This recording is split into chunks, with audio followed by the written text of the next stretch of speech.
Okay, so I'm hoping that you're gonna be able to see this and this is gonna work. I decided to try actually teaching history a little bit more like I would in class with my PowerPoint because I missed teaching it. I think you guys know that this is my favorite subject, history. It's what I studied in school. And so like as I've been making the plans, it was sad that I wasn't getting to share it quite as much with you as I would in class, and especially when we get to this chapter, chapter 18, World War II. This is my absolute favorite area of history to study. You have now, you're currently finishing up Number of the Stores. You've read a lot about it, and that is set during World War II, so that you'll see some of the overlap there.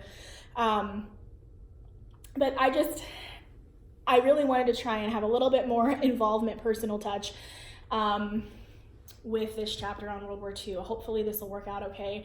I'm gonna use the PowerPoint like I would in class, but I did not send you the notes packet because it's just, without me being able to check it, it's just, I felt it was a little more complicated than it needed to be. You haven't been taking notes at all this quarter because you've been watching other videos. So I still would like you to read the chapter like you have been doing, hopefully, because I'm not giving you notes. If you want to take notes while you're doing this, that's fine, obviously, but I'm also still going to link Miss Ingersoll's videos for extra support as well. I think she does a really good job. She knows her stuff, but I just wanted to try this out for this chapter. With chapter 18. So this is going to be section 1 in your textbook if you want to follow along at the same time.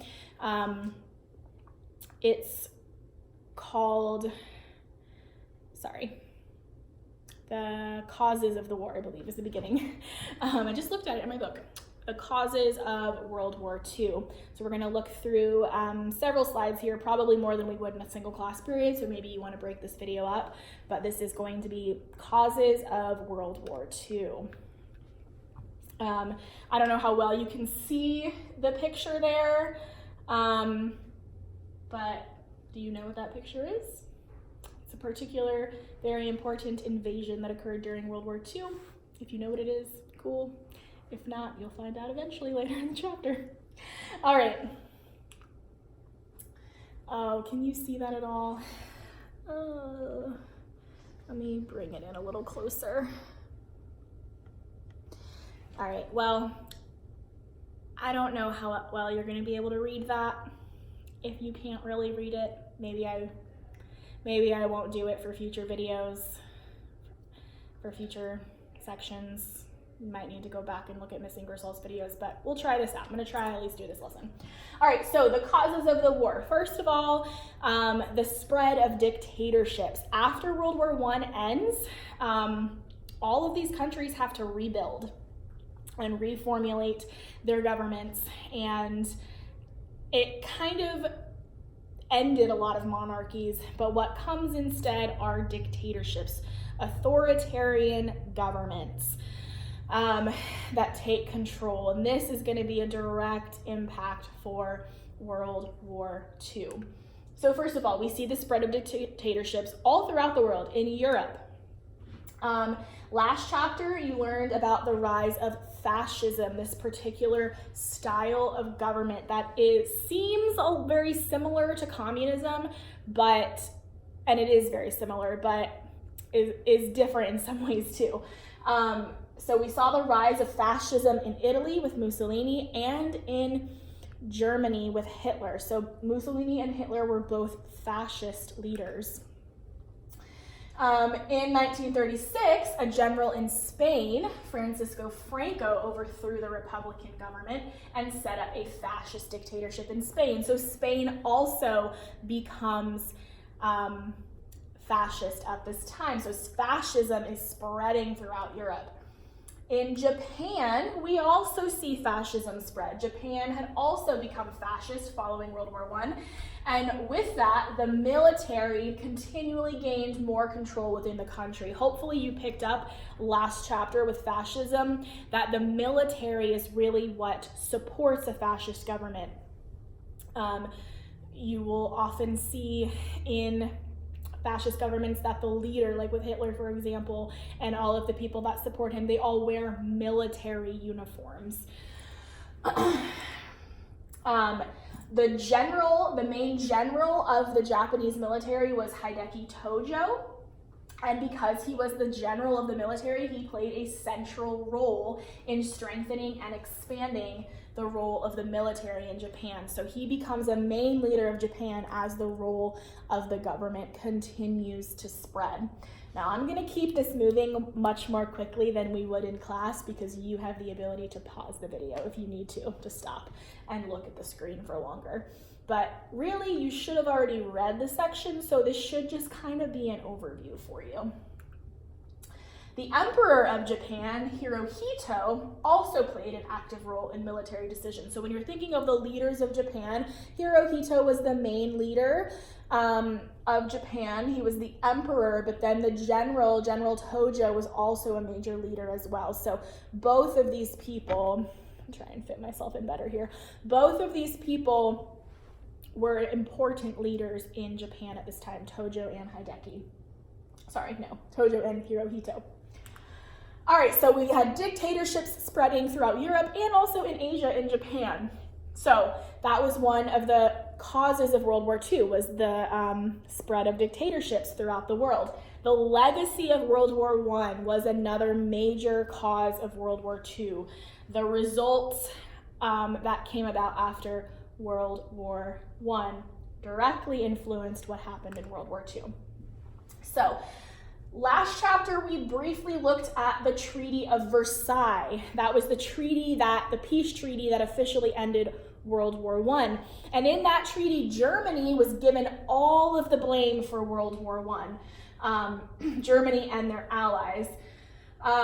Those were, again, remember, in World War I called the Central Powers. That's going to change in this war, so remember, Central Powers, World War I. So the Central Powers, Germany and those other countries with them, they lost all of their colonies and territory that they had built in their imperialistic enterprises. They lost their territory, their colonies, and they were ordered to pay a large amount of war reparations. When you hear the word reparations, think repair, okay? They have to pay for war damages, for all of the destruction that they caused. So this means that Germany's economy becomes extremely weak. So that led to the conditions that enabled Hitler and the Nazi Party to gain power in Germany with the goal of restoring Germany to its former glory. So Hitler and the Nazis come up with this platform and they blame all of Germany's issues, a lot of them on the Jews, and they say we should have never been blamed for World War I. We should have won that war. We're going to bring Germany back to greatness. There's a large nationalistic feeling within fascism and Nazism where the Germans are the best, we're gonna rule the world, we're gonna bring Germany back to what it once was, its former glory. So that's how the Nazis were able to gain power, because that sounded good to the German people. Their economy was terrible, they had been going through a depression like the rest of the world, a Great Depression financially, like you learned about last chapter. And so someone coming in and saying, we're gonna make Germany great again. That sounded very good to the people. All right, so spread of dictatorships, that legacy of World War I, where it left Germany bankrupt essentially. Those led to World War II. Also, different acts of aggression during the 1930s by certain countries led to a tense environment that made war inevitable. So there were examples of Japanese aggression. Last chapter, we mentioned that Japan had invaded Manchuria, this particular part of China, in 1931. And then again in 1937, staging a major assault on China. So Japan is trying to take control of more territory in China. When the League of Nations, remember last chapter we learned the League of Nations was started by Woodrow Wilson to try and get countries to cooperate rather than go to war. So the League of Nations protests the invasion of Japan into China in 1937, but Japan responded by simply ending their membership in the League of Nations. They said, okay, fine, you don't like what we're doing, we don't need to be a part of your group anymore, and you have no power to do anything about it. And that was really the problem with the League of Nations. It didn't really have any real legal authority. So, moving a little bit ahead here, when war began in Europe in 1939, and we will look in more detail later about how that actually happened, Japan took the opportunity to further expand its empire into Southeast Asia. So Japan is going to get right on board with this war as well. When Germany starts invading parts of Europe, they're going to start invading different parts of Asia as well. The United States and Great Britain opposed this expansion by Japan and blocked shipments of oil to Japan, which threatened Japan's naval fleet. This is going to directly impact how the United States ends up getting involved in the war, because just like with World War I, the United States was kind of like, we don't need to be involved in this European or this Asian war. Doesn't really involve us. But they didn't like Japan and Germany gaining all this power, and so they wanted to try and stop Japan from having so much power. They block oil from coming into Japan to threaten their ability to have war via their navy. And we'll come back to that later. Italian aggression at this time. In 1935, the leader of Italy, Mussolini sent a well-equipped modern army to Ethiopia and quickly conquered that poor African country. So Italy has taken over Ethiopia and Africa. So you can see how this is going to easily become a world war, because people are invading places all over the world. The League of Nations, again, not happy about this act of aggression, but they were unable to respond or do anything about it. Mussolini took advantage of the weak response by the League of Nations and seized Albania in 1939. That is a Eastern European country.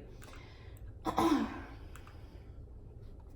right, German aggression in the 1930s. So Italy's moving in on countries. Japan is moving in on countries. Germany is as well.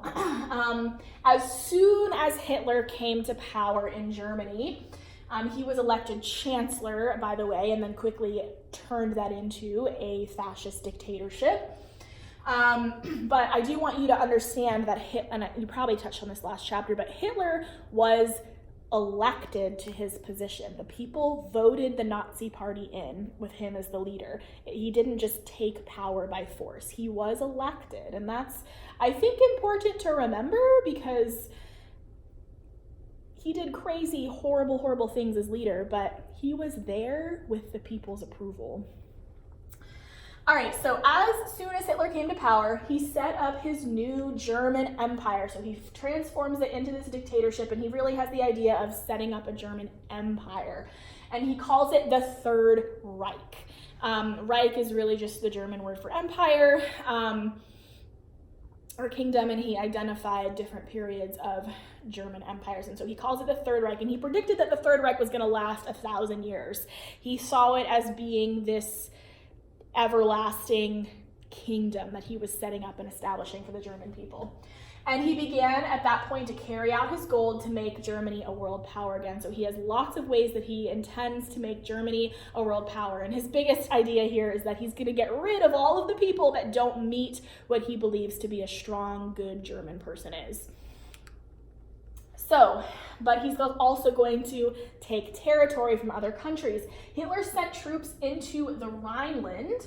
This is a neutral territory west of the Rhine River, bordering Germany, Belgium, and France. I believe your textbook has a picture of this, so that would be helpful for you. Let me go grab my book so that I can see where it is.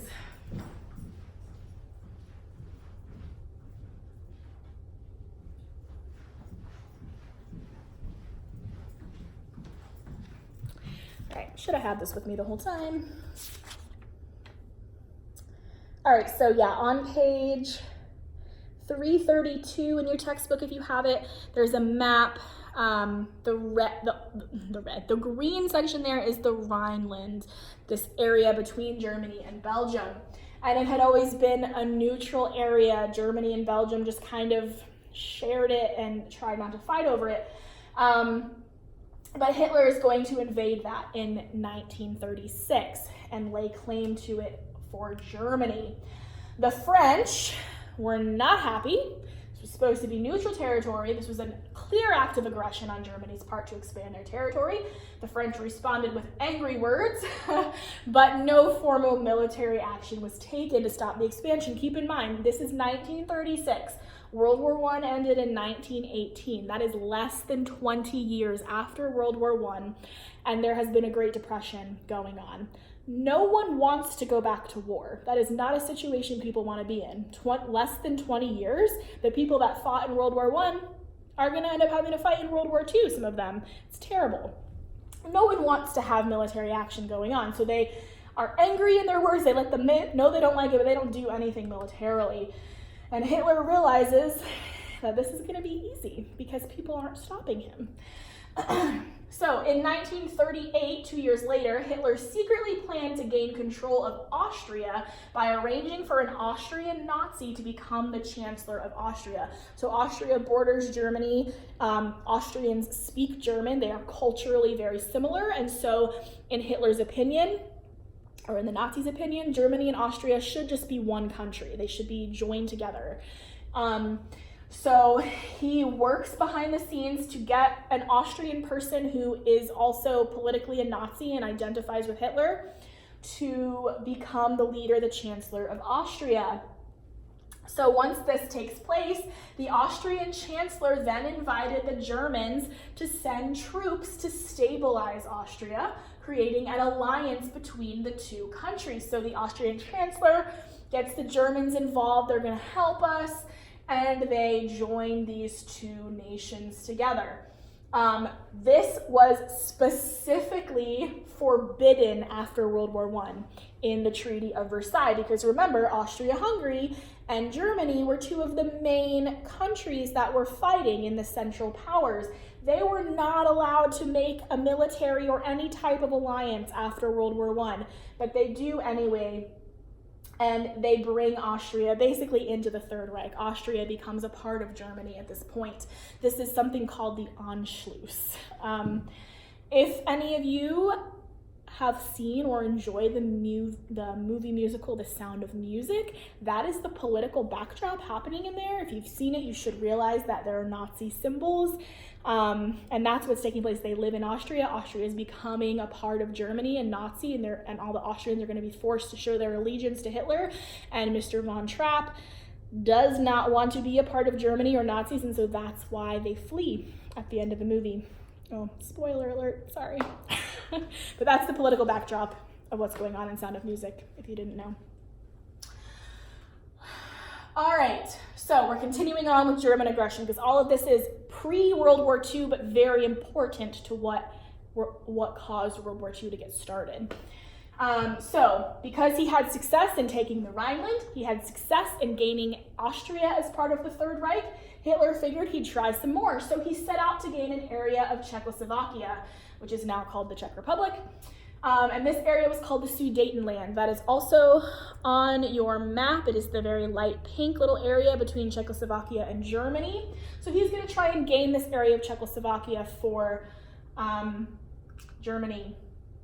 So other countries do kind of see what's going on here, and they decide they're going to have a conference to kind of figure out what they're going to do.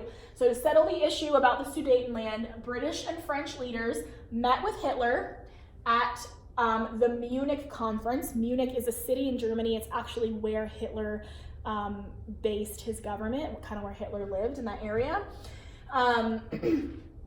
And so they met at the Munich conference in September 1938 to kind of try to come to an agreement about who does the Sudetenland belong to and what they're going to do.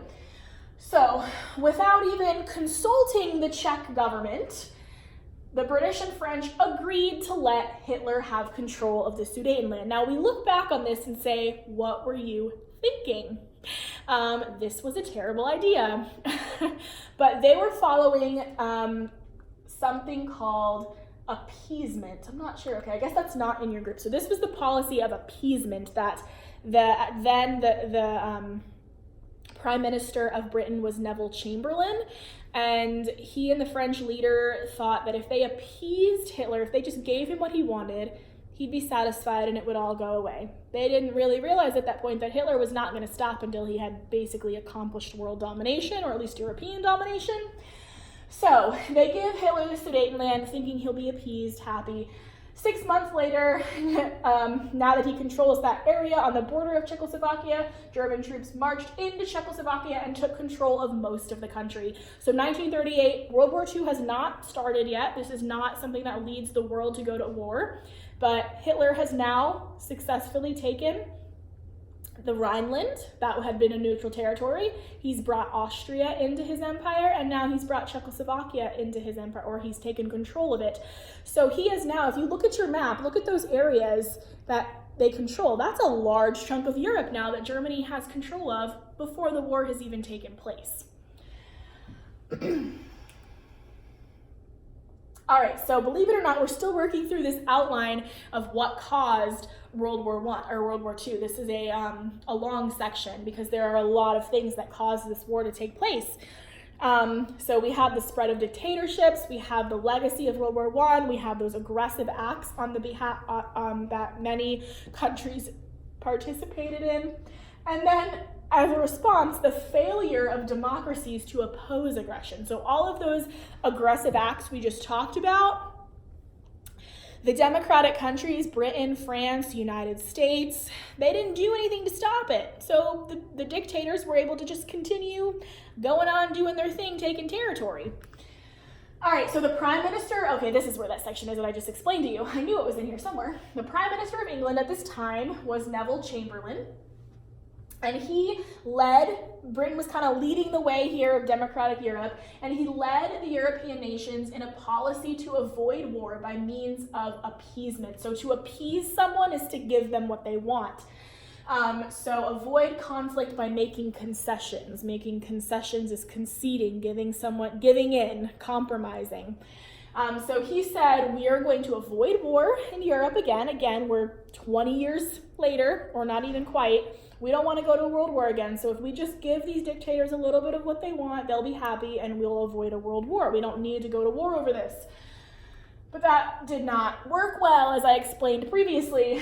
But Chamberlain used Britain's influence to pressure other nations to give in to Hitler's demands for territory. So Britain was the most influential European country after World War I. And so he is able to convince the other nations that, look, we just need to give in to Hitler for now. We don't want another world war. Unfortunately, they didn't quite realize, even though maybe they should have, that Hitler wasn't going to be appeased with a small amount of territory. So an example of the appeasement was giving Hitler the Sudetenland, letting him have that territory. So then the United States, President Roosevelt of the United States maintained a policy of isolation. This is kind of what we saw in World War I as well. Americans wanted to leave the European conflict to the Europeans. There's no reason for us as Americans to get involved. We are in the middle of a Great Depression. We don't need to be in a war too. All right, so that's kind of all leading up to what caused the war. So now we're going to look at some very specific events that took place that really actually made the war happen. And then next week, we will start looking at the actual events of the war. So first of all, just like we saw with World War I, alliances play a big part in these world wars.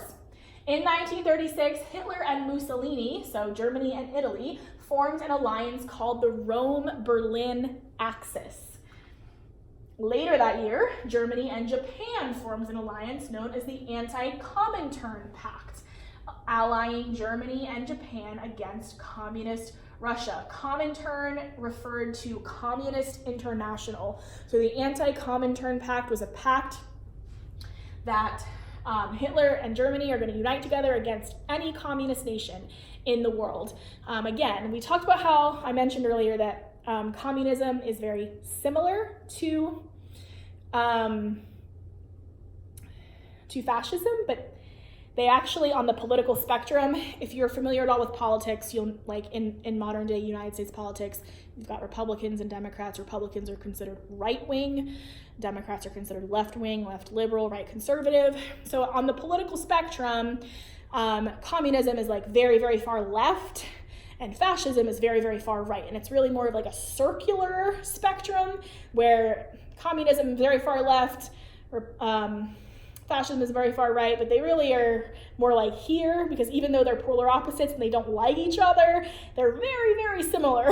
That's probably over a lot of your heads, but it's interesting for those of us who like politics. But yeah, Hitler did not like communism. Communists were persecuted in Germany at this time. So Hitler makes a pact with Italy. Hitler makes a pact with Japan. So we're forming alliances here. All right, I already said this. Comintern is an abbreviation for Communist International, a communist organization formed in Russia in 1919. So they are opposed to the communists, or Hitler is opposed to the communists. Fascists hated communism and wanted to stop its spread.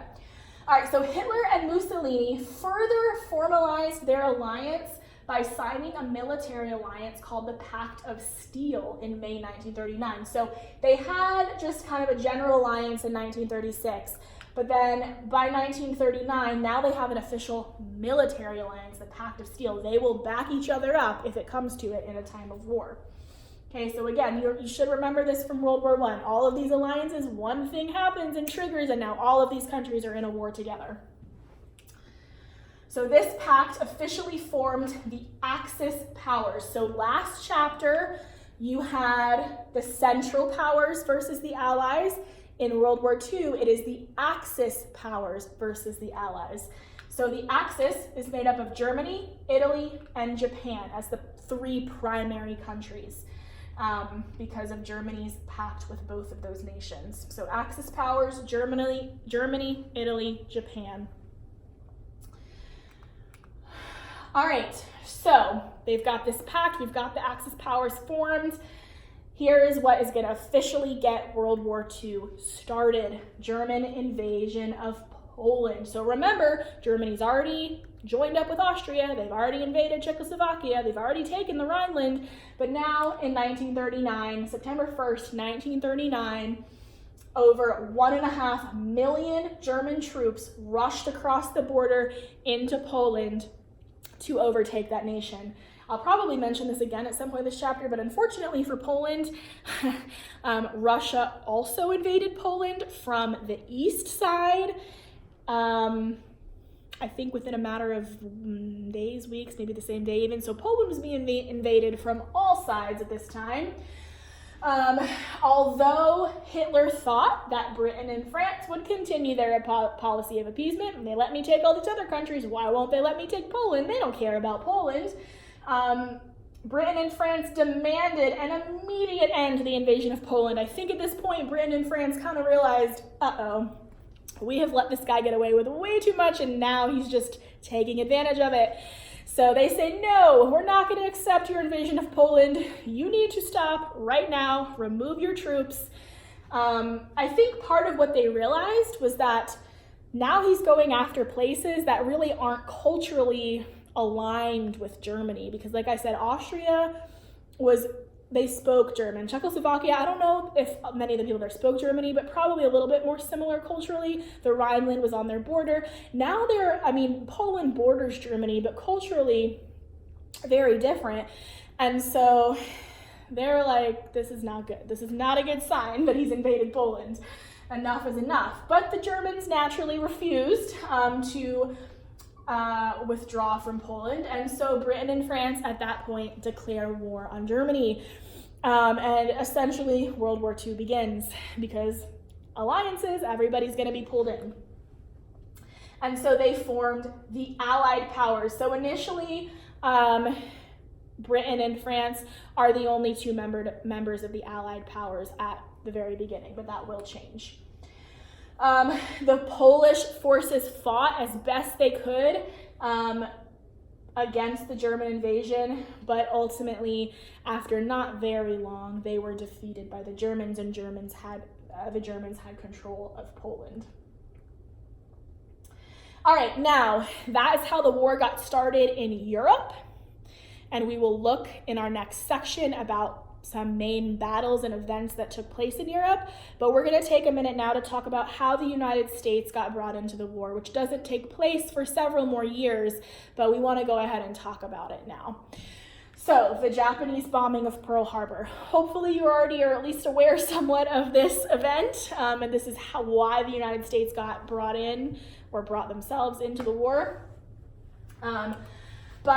So we mentioned a little bit earlier here in this lesson that the United States had blocked oil imports to Japan in order to stop their expansion. So because they were trying to take over China, the United States was like, no, we're going to block your oil. Japanese naturally weren't happy about this at all. And so the Japanese, in response, worked to negotiate diplomatically with the United States. So they wanted it to appear like they were going to work this out with words with the United States. But while they were making negotiations, they were also simultaneously secretly preparing for war with the United States. So on December 7th, 1941, the Japanese launched a surprise attack on the American naval base at Pearl Harbor in Hawaii. So at this point in history, Hawaii is not a U.S. state, but it is a U.S. territory. We had a naval base there. And remember that Hawaii is out in the Pacific. So it's not very close to the United States mainland, and not super close to Japan either, but out in the Pacific. It's not like they came all the way over to Florida, you know? But still, it was United States territory, and they attacked our naval base. And this was a surprise attack. They did it very early in the morning. No one was expecting it. I believe it was a Sunday morning. So everyone was like kind of just lazy around. They weren't up at their normal time, and it was at the break of dawn. And in this attack, the Japanese killed more than 2,000 Americans, sank several battleships, and destroyed most of the aircraft. However, the American aircraft carriers were away on maneuvers that day and escaped destruction. This is such I think, a God thing, honestly. Obviously, he's in control of everything, but their attack was not nearly as impactful. I mean, don't get me wrong, it was a big attack. Lots of lives were lost. It affected us greatly, but it could have been much worse. Aircraft carriers are these ships that carry planes across the ocean, because remember, even now, planes can't go endlessly without refueling. But at this time, the planes were smaller. They couldn't travel super long distances without needing to refuel. So aircraft carriers, where they could launch from and land, allowed them to go more places and be able to refuel and all that. So the fact that those carriers were away doing maneuvers, they weren't at the base, they weren't destroyed, and that was a good thing for America there. I'm going to link a video about Pearl Harbor in the Nearpod that you can watch as well. And I will say this. If we were in class, I would show you a very small clip from the movie Pearl Harbor. I'm not going to link that because it does a really good job of showing the attack, but it's also not the most appropriate movie in some things, so I'm not going to say I recommend it to you, but if you've already seen it, you know. The attack is pretty amazing. The Japanese had spent a lot of time figuring out how they were going to do this and had designed special torpedoes that could be in this shallow water of a naval base and attack a ship. And like I said, it was a sneak attack. Nobody saw it coming. So I think, this attack by Japan caused the United States to end its neutrality and enter the war on the side of the Allies. So this is 1941, so World War II had already been going on for 2 years before the United States got involved, and it's going to be another couple years before the United States is ready to actually engage in the war fully. So now by 1941, the Allies is Britain, France, and the United States.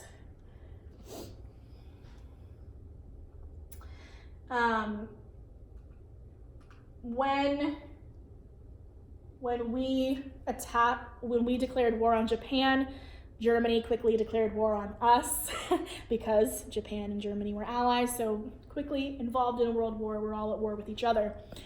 The next section is the course of the war, looking at specific events. That will be next week.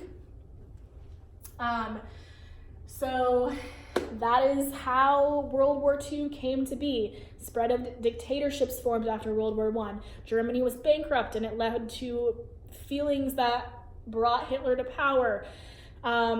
There was a lot of aggression on the parts of these dictatorships that spread throughout the world. The democratic countries were not able to stop the aggression, and then these specific attacks, the invasion of Poland in 1939, brought Europe to war with each other, and then the invasion at Pearl Harbor brought the United States into the war. And so keep in mind, as we're thinking about this war really was happening all over the world. I think, at least for me, I don't forget, but I tend to focus mostly on the European part of World War II, but there was a lot of fighting happening in the Pacific, with Japan and Korea and China, and there was fighting happening in Africa because Italy had invaded Ethiopia. So there really was fighting happening all over the world, and we'll talk more about that next week. I'm hoping desperately that this worked okay. I enjoyed being able to actually teach you this material. So yeah, I'll review the video and hopefully be able to do it again for next week. But I also will put the BJU videos in the Nearpod so that if you want to watch those instead or in addition, you have them there available.